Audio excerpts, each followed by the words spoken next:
My brother's daughter looked me dead in the eye, grabbed my birthday cake with both hands, and hurled it onto the hardwood floor.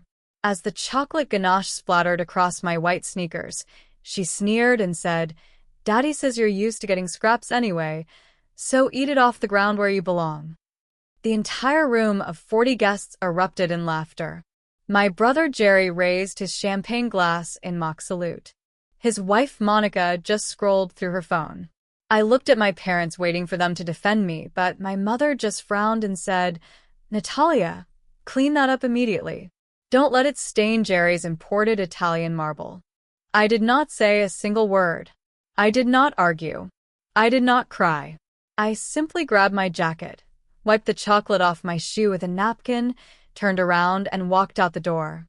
That evening, my father sent a message to the family group chat saying, "We've decided you're toxic for this family. Don't contact us until you learn to take a joke and apologize to Debbie for ruining her fun." Jerry reacted with a laughing emoji. I poured myself a glass of premium sake in my downtown loft, opened my encrypted laptop, and replied with one sentence. "Understood.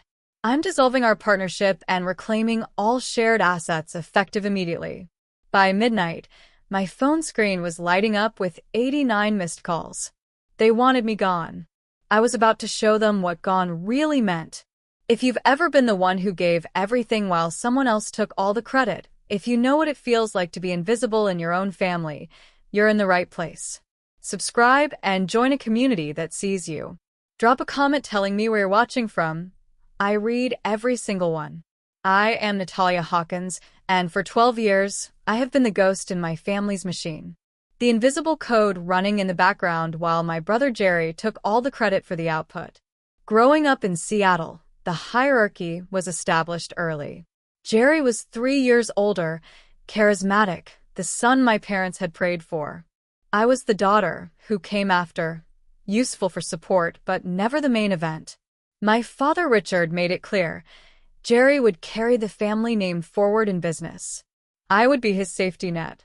They think I'm a mid-level IT support specialist who lives paycheck to paycheck in some cramped apartment in the suburbs.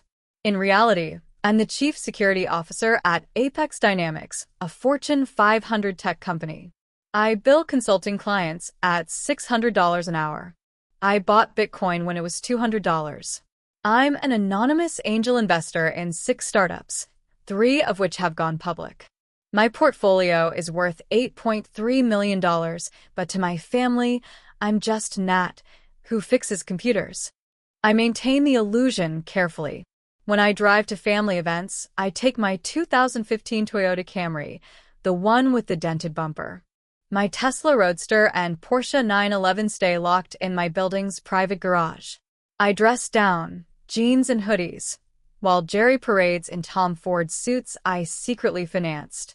My downtown loft has floor-to-ceiling windows overlooking Elliott Bay, minimalist furniture, and a server rack in my home office that would make most tech startups jealous.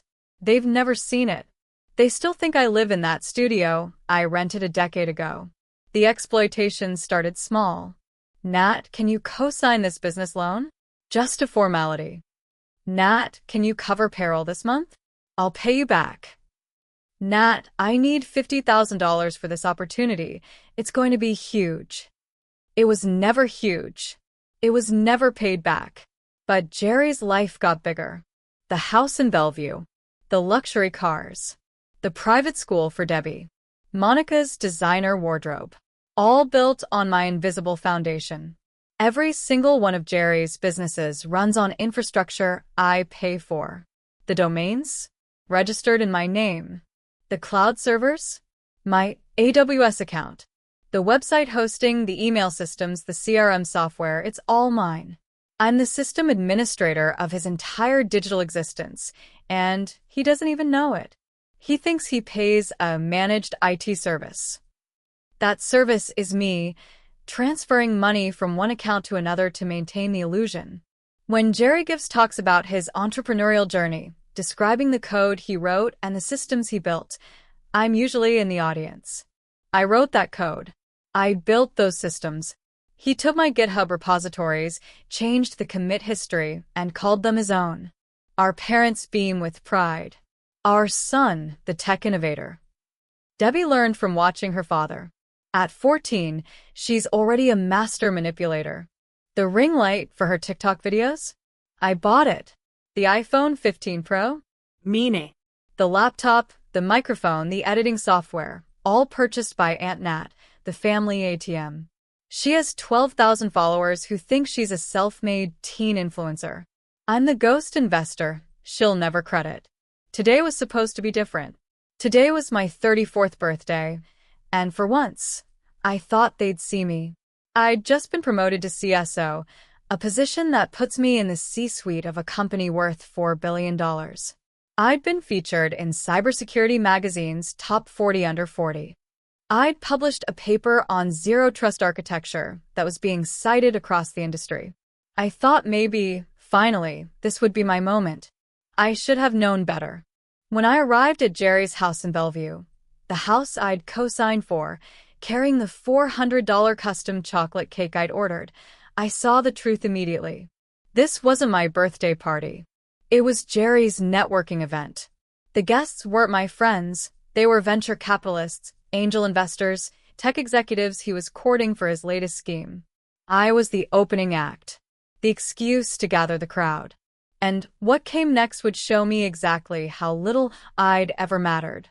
I handed my keys to Marcus, the valet at the Millennium Tower, and took the private elevator to the 42nd floor. The doors opened directly into my loft, 3,200 square feet of polished concrete, steel, and glass. The city lights of Seattle stretched out before me like a circuit board, gold and silver connections pulsing in the darkness. This was my real life, the one they would never see. I kicked off my chocolate-stained sneakers in the entryway, leaving them there like evidence at a crime scene. My phone had been vibrating nonstop since I'd left Jerry's house, but I'd silenced it in the car. Now, standing in my sanctuary, I finally looked at the screen. The family group chat, Hawkins family, was exploding. I scrolled through the messages, watching the narrative form in real time. Jerry's spinning the story. Natalia had a complete meltdown over a harmless joke. Monica adding details. She stormed out like a child. So embarrassing in front of our guests. My mother's disappointment. I don't know what's gotten into her lately. Then came my father's message, the official decree. We've decided you're toxic for this family. Don't contact us until you learn to take a joke and apologize to Debbie for ruining her fun. We need space from your negativity. Jerry had reacted with a laughing emoji. Debbie had added a skull. Monica sent a gif of someone saying bye. I walked to my kitchen, all black granite and stainless steel, and opened the cabinet where I kept my premium liquor. I pulled out a bottle of Hibiki 21, Japanese whiskey that cost $800. I poured 3 fingers into a crystal tumbler. The family thought I drank cheap beer. They had no idea I had a collection that would make a sommelier weep.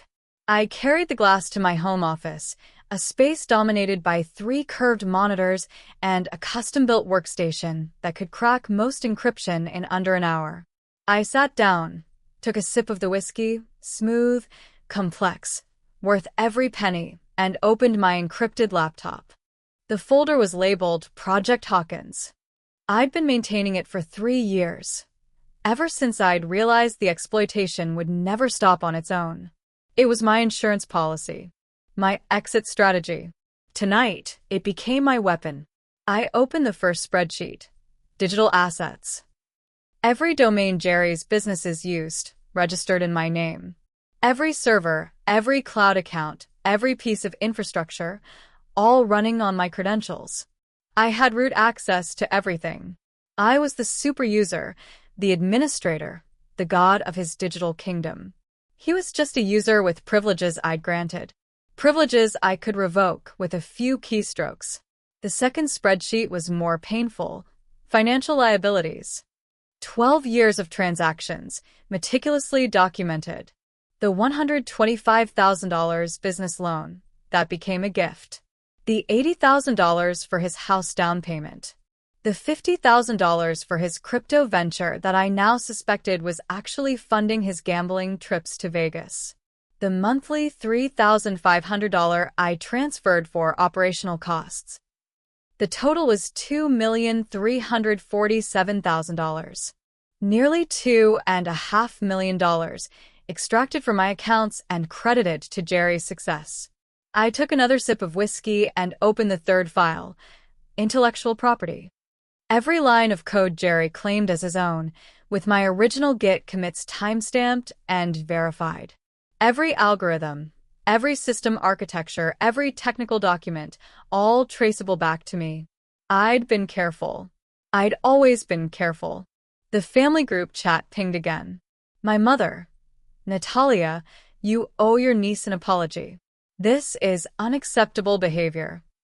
Something inside me, the part that had spent 12 years bending, accommodating, shrinking, finally crystallized into something cold and hard. I wasn't their sister anymore. I wasn't their daughter. I was a system administrator, and I was about to revoke every single permission they'd taken for granted. I opened a new message in the group chat. My fingers moved across the keyboard with surgical precision. Understood. I'm dissolving our partnership and reclaiming all shared assets effective immediately. I hit send. Then I opened my password manager and began the purge. At 2:47 a.m., while my family slept in beds I'd helped pay for, I changed every single password to every single system Jerry's life depended on. Domain registrars, cloud hosting, email servers, payment processors, social media accounts tied to his business. One by one, I locked the doors. And I was the only one with the keys. By 3:15 a.m., my phone showed 89 missed calls. The whiskey tasted like victory. I woke at 5 a.m. sharp, 3 hours of sleep fueling me with a clarity I hadn't felt in years. I dressed in black athletic gear and drove to my boxing gym in the Tesla, no more pretending. At this hour, the gym was empty except for Marcus, my trainer, who took one look at my face and simply pointed to the heavy bag. I worked for 40 minutes, each punch a calculated release. Left jab, for every time Jerry took credit for my code. Right cross, for every family dinner where I was invisible. Uppercut, for Debbie's sneer. Hook, for my mother's sigh. By the time I finished, my knuckles were singing, and my mind was diamond sharp. At 7 a.m., I sat in the conference room of Sterling and Associates, my corporate attorney's office, across from two people, Margaret Sterling, who'd handled my IP portfolio for 5 years, and David Chen, a forensic accountant who specialized in untangling financial abuse. I slid 2 flash drives across the polished table. I need a complete dissolution, I said. Every partnership, every co-signed agreement, every financial entanglement. And I need it filed before lunch. Margaret opened her laptop. This is comprehensive. You've been documenting for years. I've been preparing for this moment, I replied. I just didn't know when it would come. While they worked, I opened my own laptop and executed phase 2. I transferred every domain registration to a holding company I'd created at 3 a.m., N. Hawkins Enterprises, LLC. Within minutes, Jerry's business websites redirected to a simple page. Site temporarily unavailable. Registration transfer in progress. Then I suspended the AWS account. Every cloud service, every database, every application Jerry's businesses relied on gone. Not deleted. Suspended. Reversible, technically, if someone had the account credentials and could prove ownership. But Jerry didn't have credentials. He'd never needed them. I'd always been his IT department. At 8:30 a.m., my phone started ringing. Jerry's number. Then Monica's. Then my father's. I watched them light up the screen. Each call going to voicemail. Each voicemail growing more frantic. I didn't listen to them. I silenced the phone and went back to work. At 9:47 a.m., I received an alert from my bank's fraud detection system. Someone had attempted to access my investment account using old credentials. The IP address traced to Jerry's home office. He was trying to hack me. The desperation was already setting in. I forwarded the alert to David Chun with a note. Add attempted unauthorized access to the documentation. Margaret looked up from her papers. Natalia, these partnership dissolution agreements are ready for filing. Once I submit these, there's no going back. Are you certain? I thought about the cake on the floor. About 12 years of being the ghost in their machine. About Debbie learning that cruelty was acceptable. About my mother choosing expensive floors over her daughter's dignity. File them, I said. At 10:15 a.m., I was back in my loft when I received a text from an unknown number. It was from a contact at a venture capital firm, someone I'd met at conferences who knew my real credentials.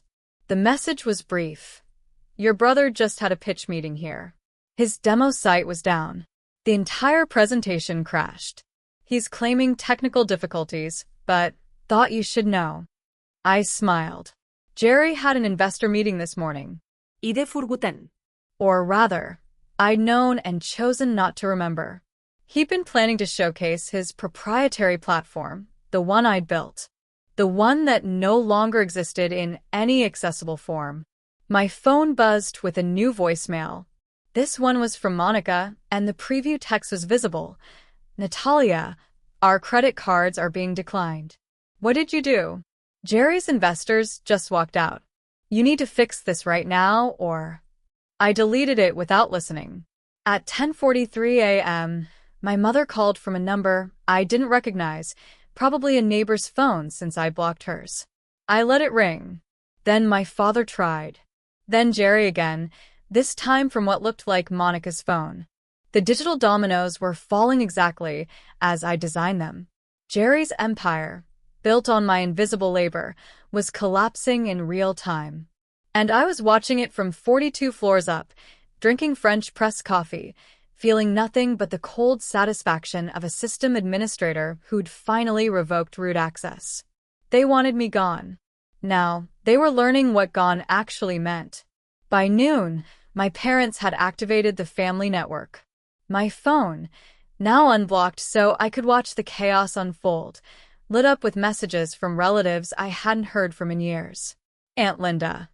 Natalia, your mother is in tears. How could you abandon your family like this? Cousin Michelle, I don't know what's going on, but family is forever. You need to fix this. Cousin David, this is really immature. Nad Jerry says you're trying to sabotage his business over a birthday cake. Grow up.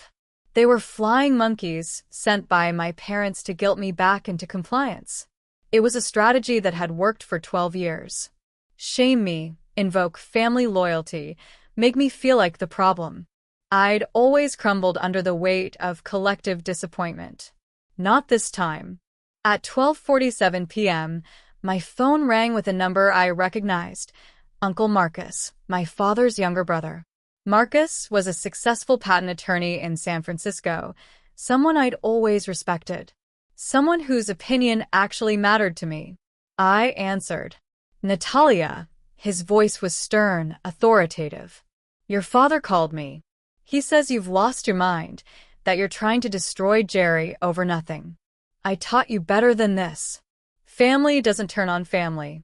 Whatever Jerry did, you work it out. You don't. Uncle Marcus. I interrupted, my voice calm. I'm going to send you 3 files. Look at them before you finish that sentence. There was a pause. Natalia. 3 files. 5 minutes. Then call me back. I hung up and sent the email. The first attachment was my financial spreadsheet. 12 years of transactions, $2.3 million transferred to Jerry, labeled as loans that were never repaid. The second was a folder of Jerry's business documents, every incorporation paper, every partnership agreement, every patent application showing my name conspicuously absent despite my code being the foundation. The third was a screenshot collection from a group chat I discovered 6 months ago, Jerry's private messages with his entrepreneur friends, mocking family members, calling Aunt Linda the wine-drunk gossip, Calling Uncle Marcus the self-righteous prick who thinks he's smarter than everyone. Calling our father the old man who won't stop bragging about a son who's a fraud. 17 minutes later, Uncle Marcus called back. His voice was different, quiet, tight with controlled anger. "Does your father know about this?" he asked. "Which part? The money or the mockery?" Jesus Christ, Natália. "This is... Jerry's been committing financial fraud. And your parents, they've been complicit in this. They've been benefiting from it. Their retirement account? I fund it. The money they think Jerry sends them every month? It comes from me, through Jerry's account, so they think he's successful. And they let a 14-year-old humiliate you in front of 40 people. They told me to clean it up, so I wouldn't stain his floors." Uncle Marcus was silent for a long moment. "What do you need from me?" "Nothing. I just needed someone in the family to see the truth before they hear Jerry's version." "Forward me everything," he said. "And Natalia? Don't back down. You've been more than patient." I smiled. One ally secured. But the counterattack was just beginning.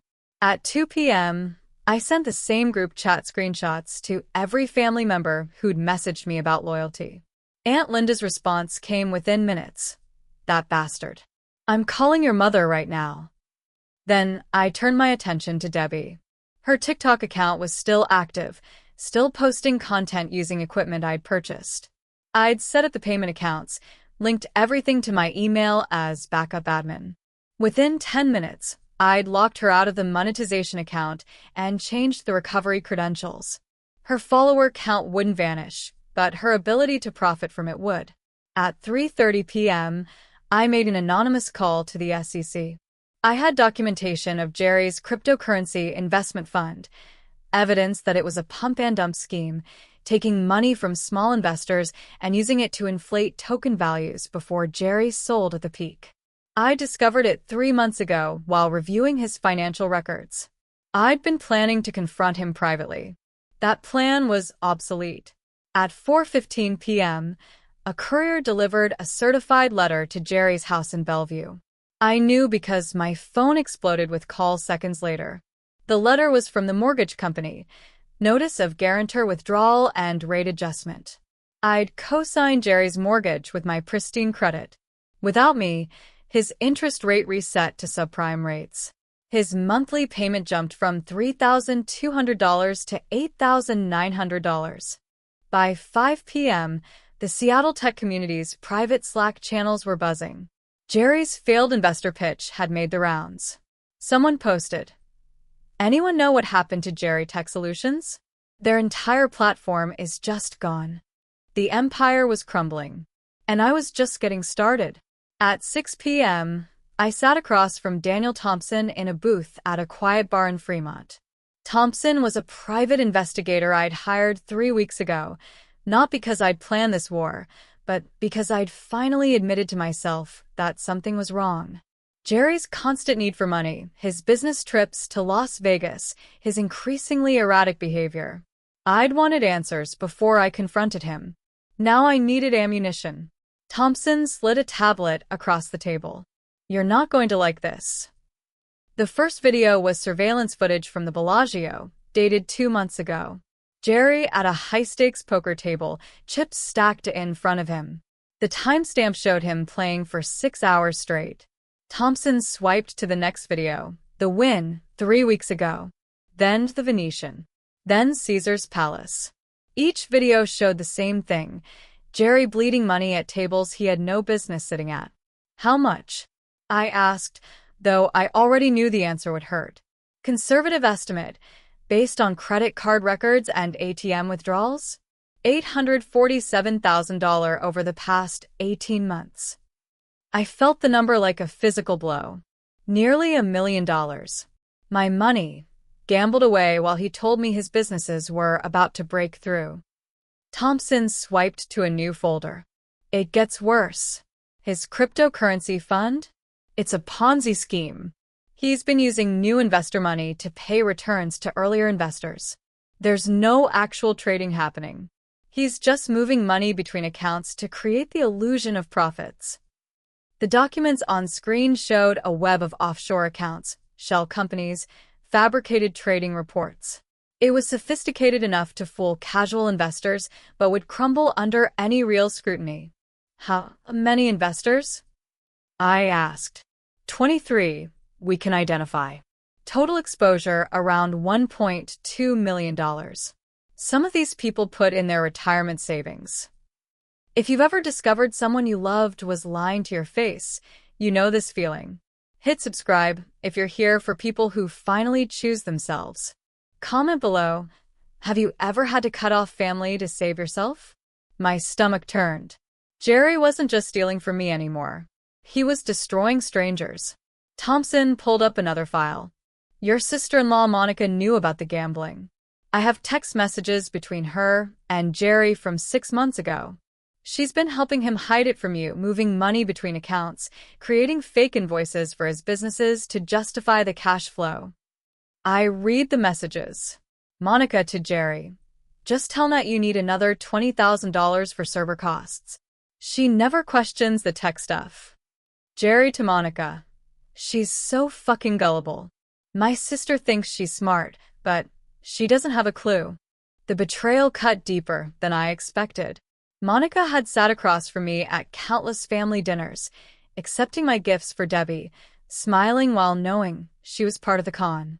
There's more, Thompson said, his voice gentle. Debbie's private school tuition? Lakeside Prep. $45,000 a year? You've been paying it through automatic transfer from your account to Jerry's.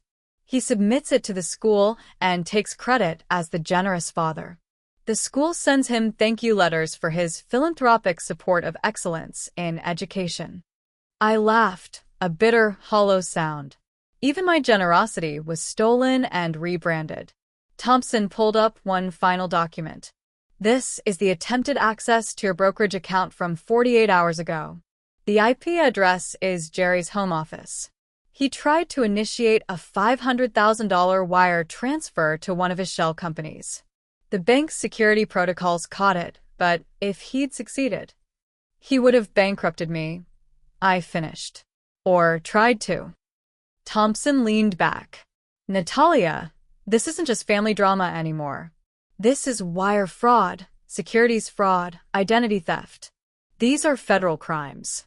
Jerry's looking at serious prison time if this comes out. I stared at the tablet, at the evidence of 12 years of systematic exploitation. Part of me, the part that still remembered Jerry teaching me to ride a bike when I was 6, wanted to find another way. A private confrontation, a chance for him to make it right. But then I thought about the 23 investors who trusted him. The families who'd given him their savings. The next victim who wouldn't have a sister to steal from. I need copies of everything, I said. And the contact information for the FBI's Cybercrimes Division. Thompson nodded. I thought you might. He was already prepared. Within the hour, I had a meeting scheduled with Special Agent Rodriguez for tomorrow morning. The war I'd started was about to become federal. At 9:23 p.m., my phone buzzed with an alert I'd been half expecting and fully dreading. Fraud alert, credit application detected, identity verification required. I opened the security app and felt my blood turn to ice.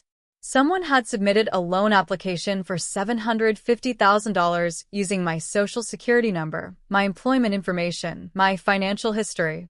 The lender was Pacific Trust Capital, a private lending firm that specialized in quick bridge loans for entrepreneurs in transition, code for people whose credit was too damaged for legitimate banks. I pulled on my laptop and traced the digital fingerprints. The application had been submitted from an IP address I recognized immediately. 198.162.1.47. Jerry's home network. The same network I'd set up for him 5 years ago. The same network where I still had administrative access to the router logs. I could stop this with one phone call to Pacific Trust. I could lock my credit and make the application disappear. But something made me pause. I opened a new terminal window and started logging everything, timestamps, IP addresses, the exact fields filled out in the application. This wasn't just theft anymore. This was a felony happening in real time. and I was going to document every second. At 9:47 p.m., my packet-sniffing software caught an outgoing email from Jerry's computer. He was corresponding with someone at Pacific Trust, providing additional documentation. I watched as he attached files. A forged employment verification letter claiming to be from Apex Dynamics, my company. A fake pay stub showing my salary. A PDF that appeared to be my signature on a loan authorization form. The signature was good.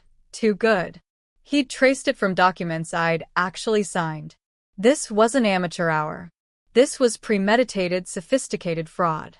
At 10:15 p.m., my phone rang with a call from my parents' landline. I'd set up call recording software 2 days ago, anticipating this moment. I answered and hit record. Natalia. My father's voice was strained. We need to talk about this situation. You're destroying your brother over nothing. Over nothing? Dad, do you know what Jerry's doing right now? He's trying to save his business. He made some mistakes, but family helps family. You have money, more than you need. Why can't you just help him commit identity theft? I said quietly. Is that what you're asking me to do? Silence. Then my mother's voice in the background. Richard, just tell her we have the documents ready. Tell her she just needs to sign them. My chest tightened. They weren't just enabling Jerry. They were actively participating in the fraud. What documents, Dad? Jerry needs a bridge loan. Just until the product launch next week. He's going to close a major deal, but he needs capital now. You'd just be co-signing. Co-signing with forged documents? Another pause. Then my father, his voice hardening. Sometimes family requires sacrifice, Natalia. Jerry has always looked out for you. Now it's your turn. I ended the call and immediately forwarded the recording to Thompson with a note. Add to evidence file.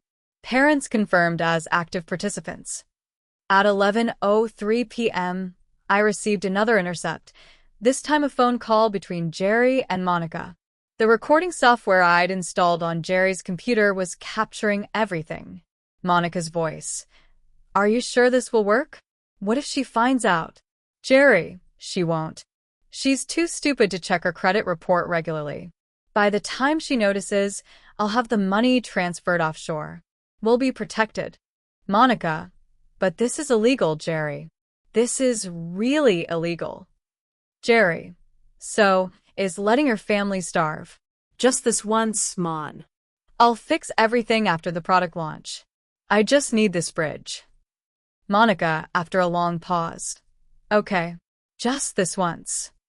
I sat in the darkness of my loft, watching the city lights blur through unexpected tears.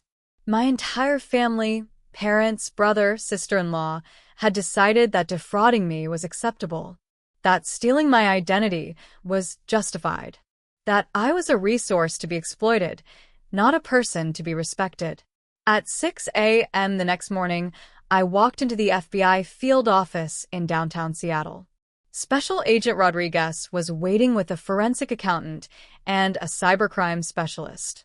I handed them the tablet containing everything: the loan application, the forged documents, the recorded phone calls, the offshore account evidence, the Ponzi scheme documentation. Rodriguez looked at me with something like sympathy. Ms. Hawkins, you understand that once we move forward with this, there's no going back. Your brother will face federal charges. Your parents could be charged as accessories. I thought about the cake on the floor. About 12 years of invisibility. About 23 investors who trusted Jerry with their futures. I understand, I said. When can you move? Rodriguez smiled grimly. Jerry has a product launch scheduled for Friday night, correct? Let's let him have his party. We'll be there as uninvited guests. The invitation arrived in my inbox Wednesday morning, forwarded by 3 different contacts in the Seattle tech community. Jerry Tech Solutions presents the future of secure cloud infrastructure. Join us Friday, 7 p.m. at the Spheres for an exclusive product launch and investment opportunity. The Spheres, Amazon's iconic glass domes in downtown Seattle. Jerry had rented the venue for $50,000, Money he didn't have for a product that didn't exist. Or rather, a product that existed but wasn't his. I forwarded the invitation to Special Agent Rodriguez with a single line. The trap is set. Thursday morning, I sat in a secure conference room at the FBI field office with Rodriguez, an SEC investigator named Patricia Chun, and two federal prosecutors. Spread across the table were printouts of code repositories, patent applications, and copyright registrations, all timestamped, all bearing my digital signature. Rodriguez pointed to one of the documents. Walk me through this again. This is the revolutionary product Jerry's launching. It's a zero-trust security framework for cloud infrastructure, I said.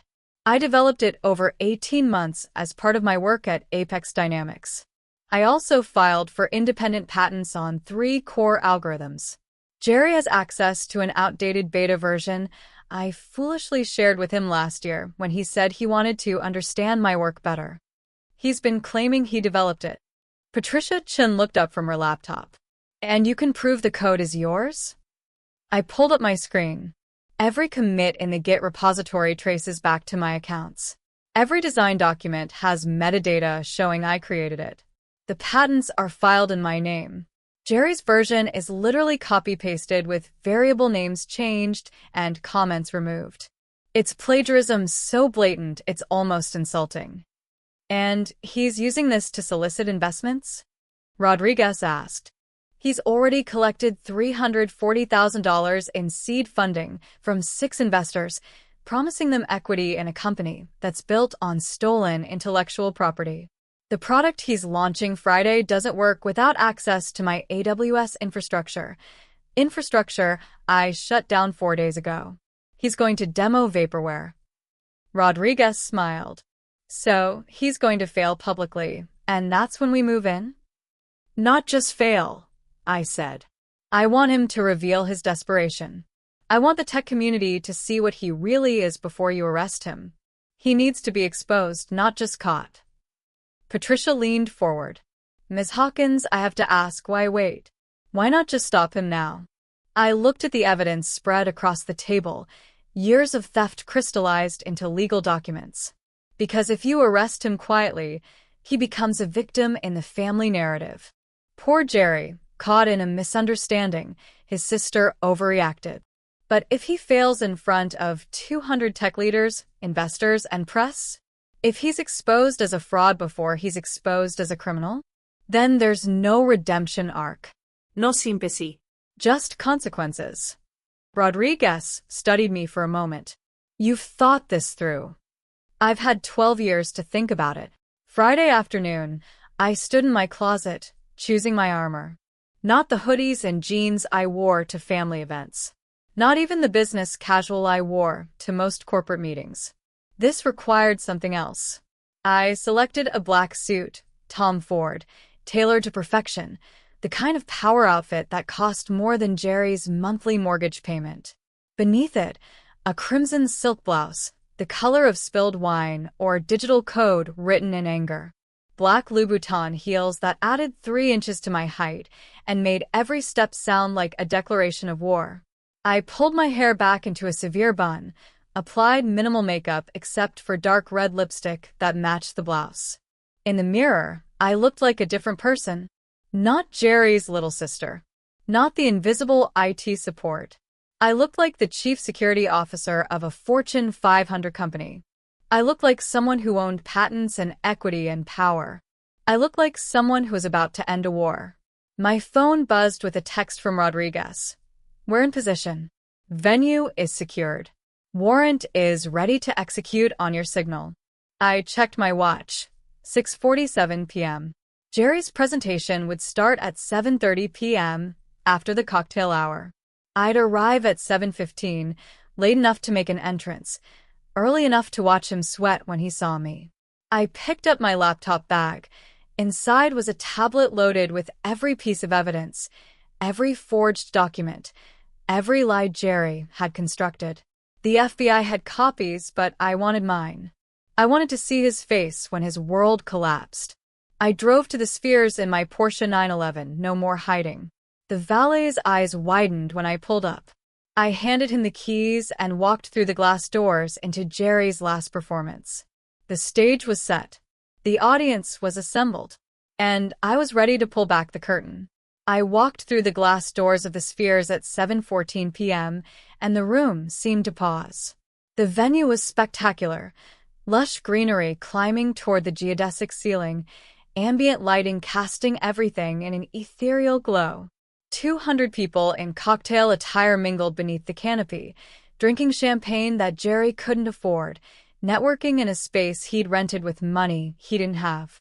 Jerry stood near the stage, surrounded by potential investors, performing the role he'd perfected, the visionary entrepreneur. He was mid-laugh when he saw me. The expression froze on his face, like a computer catching a fatal error. I walked forward, my heels clicking against the polished floor.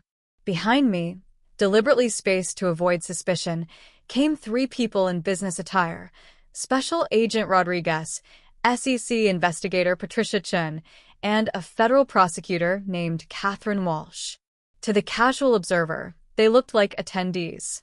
To Jerry, if he was smart enough to notice, they looked like the end. David Kim, the event organizer, a former colleague from a tech conference where I'd been a keynote speaker, intercepted me near the stage. He knew who I was. More importantly, he knew what Jerry was. "Ladies and gentlemen," David said, tapping the microphone. "Before we begin tonight's presentation, I'd like to introduce a surprise guest. Dr. Natalia Hawkins, Chief Security Officer at Apex Dynamics and the angel investor behind some of Seattle's most successful tech startups." The room turned to look at me. I saw confusion on many faces. Who is this woman? I saw recognition on others. People who'd seen me at conferences, read my papers, knew my work. And I saw my family, Monica near the bar, her face draining of color. My parents in the front row, looking bewildered. Debbie holding her phone, probably ready to live stream her father's triumph. Jerry recovered quickly, forcing a smile. "Natalia, what a surprise. I didn't know you were." "I'm the surprise investor David mentioned," I said, my voice carrying across the room without needing amplification. "I think it's time we had an honest conversation about tonight's product." I walked up the stairs to the stage. Jerry moved to block me, but David stepped between us. "Actually, Jerry, I think the audience would benefit from Dr. Hawkins' perspective, given her expertise in the field." Jerry's smile became a grimace. He had no choice, not without causing a scene. He stepped aside. I connected my tablet to the presentation system. The screen behind me, a massive 20-foot display, flickered to life. But instead of Jerry's polished slide deck, it showed a different image. Lines of code, time-stamped Git commits, all bearing my name. "This is the product Jerry planned to show you tonight," I said. "He calls it Secure Cloud 2.0. I call it Project Sentinel, because that's what I named it when I wrote every single line of code 18 months ago." The room went silent. I advanced the slide. Now the screen showed patent applications, copyright registrations, all filed in my name, all dated months before Jerry's company claimed to have developed the technology. "Jerry," I said, turning to face him, "would you like to explain how you came to possess proprietary code that belongs to me?" His face had gone from pale to red. "This is ridiculous. Natalia, you're embarrassing yourself. That code was developed collaboratively." "Really?" I advanced to the next slide, his Git repository showing copy-paste commits, my original comments still intact but attributed to him. "Because your version control history tells a different story." I turned back to the audience. "But intellectual property theft is just the beginning. Let me show you what Jerry's really been doing with your investments." The screen changed. Casino surveillance footage, Jerry at poker tables, chips stacked high, losing hand after hand. Financial records showing $847,000 in gambling losses over 18 months. Bank transfers from investor accounts to offshore entities. "Your seed funding?" I said. "It didn't go to product development. It went to the Bellagio." Gasps rippled through the crowd. Jerry lunged toward the stage controls, but Rodriguez was faster. He stepped forward, badge raised. Jerry Hawkins, I'm Special Agent Rodriguez with the FBI. We have a warrant for your arrest on charges of wire fraud, securities fraud, and identity theft. The room erupted. Investors surging forward, shouting questions. Press cameras flashing. Monica screaming Jerry's name. My mother standing frozen, one hand clutched to her chest. Two more agents materialized from the crowd, moving toward Jerry with handcuffs. He looked at me, and for just a moment, I saw my brother. Not the con artist, not the fraud, but the person I'd loved once. The person who taught me to code when I was 12, who told me I was smart enough for anything. Then the moment passed. You did this, he hissed as the handcuffs clicked shut. You destroyed me. No, I said quietly. You destroyed yourself.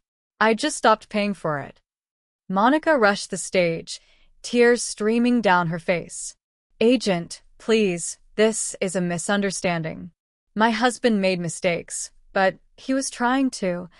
Mrs. Hawkins, Patricia Chin stepped forward, her SEC badge visible. We have recorded phone calls of you encouraging your husband to commit identity theft. You're going to want to speak with an attorney. Monica's face crumpled. She looked at Jerry, then at me. I'll cooperate, she said quickly. I'll tell you everything. It was his idea, all of it. I just went along because... Shut up, Monica. Jerry shouted as the agents began to walk him toward the exit. Don't say another word. But Monica was already talking, words tumbling out in a desperate rush to save herself. The agents had her go with them, not in handcuffs, but under the clear understanding that her cooperation was her only path forward. My parents pushed through the crowd. My father's face was ashen. Natalia, what have you done? He's your brother. He's a criminal, I said. And you helped him try to steal $750,000 from me using forged documents. The FBI has recordings of our phone conversation, Dad. You're accessories to felony identity theft. My mother grabbed my arm. That retirement account, Natalia, we need that money. We're too old to start over. I pulled free. That was always my money, Mom. Jerry never sent you a dime of his own. Every payment, every gift, every dollar you thought came from your successful son? It came from your daughter, the one you told to clean the floor.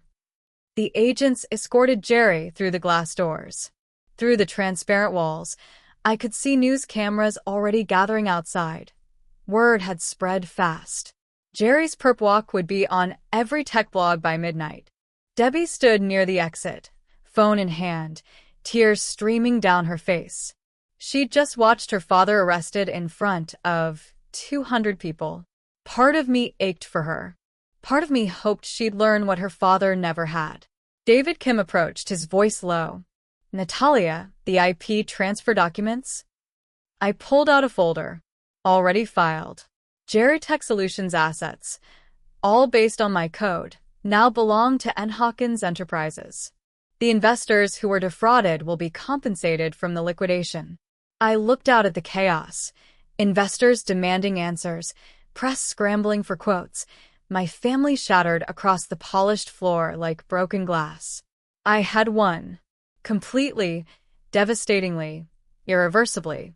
But standing there in my power suit, surrounded by the wreckage of every relationship I'd ever valued, victory tasted like ashes. This is what it looks like when you finally stop being someone's safety net. If this story resonated with you, subscribe and become part of a community that believes you deserve better. Comment. What would you have done differently?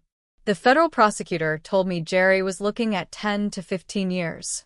Wire fraud, securities fraud, identity theft, the charges stacked up like lines of bad code. Monica had turned state's evidence within 48 hours, trading testimony for immunity. My parents faced potential charges as accessories, but would likely get probation due to their age and limited involvement. Though we all knew the truth. 3 days after the arrest, Monica called from her parents' house in Spokane. She'd moved there with Debbie, retreating from the Seattle tech community that now knew the Hawkins name as synonymous with fraud. Natalia, her voice was small, defeated. Debbie keeps asking about you. She wants to know if she can stay with you while this gets sorted out. She can't go back to Lakeside Prep. The other parents won't let their kids near her. She's lost all her friends. She needs family. I stood in my window, looking out at Elliott Bay. The water was gray and choppy, reflecting the October sky. Monica, I'm not taking Debbie. Silence. Then, she's 14. She's your niece. She didn't do anything wrong. She didn't do anything wrong, but she learned everything wrong, I said. She learned that cruelty is acceptable, that some people exist to be used. She learned that from watching her father exploit me for 12 years while everyone applauded.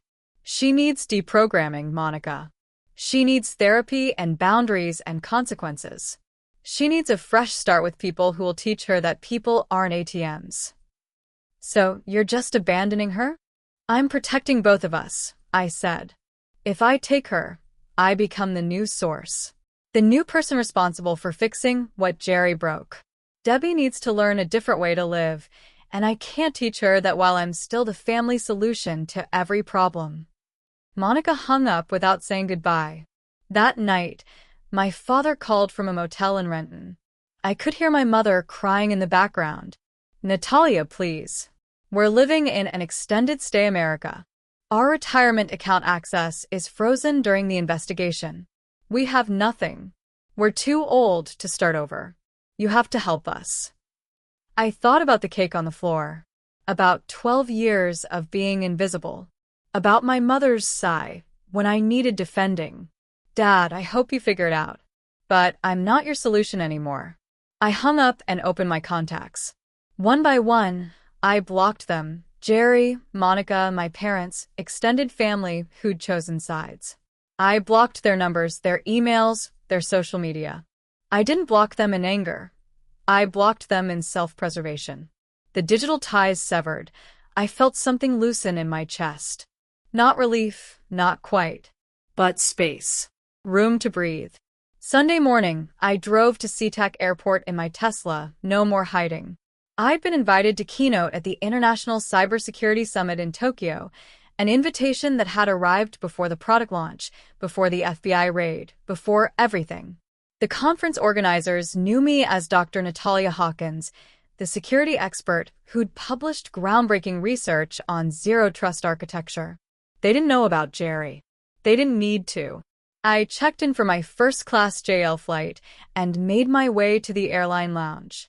The space was quiet, elegant, all clean lines and soft lighting. I ordered a glass of Hibiki 21, the expensive Japanese whiskey I'd been saving for a special occasion. This felt special enough. I sat by the window, watching planes taxi across the tarmac. My phone buzzed with a news alert. Tech entrepreneur Jerry Hawkins pleads not guilty to federal fraud charges. I swiped it away without reading further. That story wasn't mine anymore. Another notification appeared, an email from the U.S. Patent and Trademark Office. Patent application approved, method and system for zero-trust cloud security architecture. Inventor, Natalia Hawkins, PH.D. I smiled and raised my glass to the empty lounge. To elevated permissions, I whispered. 14 hours later, I landed at Narita International Airport. Tokyo spread out below me as we descended, a circuit board of neon and light, a city that never stopped innovating. Through the window, I could see the future I'd been building in secret for 12 years, finally visible. At the conference hotel, I picked up my badge from registration. The young woman behind the desk smiled as she handed it to me. Dr. Natalia Hawkins, keynote speaker, chief security officer, Apex Dynamics. Not Jerry's sister. Not the family ATM. Just my name, my title, my achievements. I clipped the badge to my blazer and walked into the conference hall. 2,000 cybersecurity professionals from 60 countries filled the space. On the massive screen above the stage, my presentation title glowed, Breaking the Trust Barrier, Next-generation security architecture. My phone buzzed one last time. A message from Uncle Marcus, the only family member I hadn't blocked. Saw your keynote listed. Proud of you, Nat. Go show them what you're made of. I silenced the phone and stepped toward the stage. For 12 years, I'd been a ghost in someone else's machine. Now I was the system administrator of my own life, and every permission was set exactly how I wanted it. The spotlight found me as I walked on stage, and for the first time in my life, I was fully, completely, authentically visible. And it felt like freedom.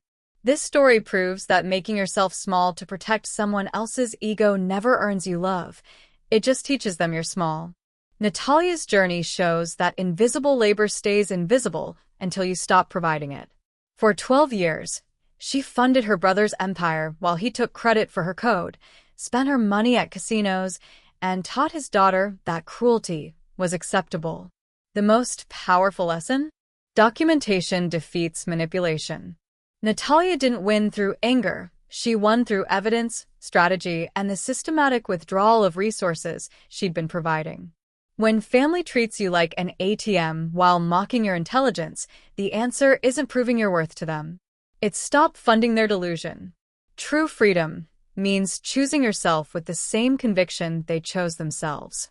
Sometimes the most loving thing you can do is let people face consequences without you as their safety net. Being alone at 37,000 feet with your real name on a keynote badge beats being surrounded by people who only value what you provide. If you believe the best revenge is becoming exactly who you were meant to be, without hiding your success or apologizing for your power, then you need to watch what happens next. Click on one of these stories on your screen right now. You'll see what happens when toxic family tries to crawl back after you've moved on, and why sometimes the real victory is never looking back. Choose a story. Your next obsession is one click away.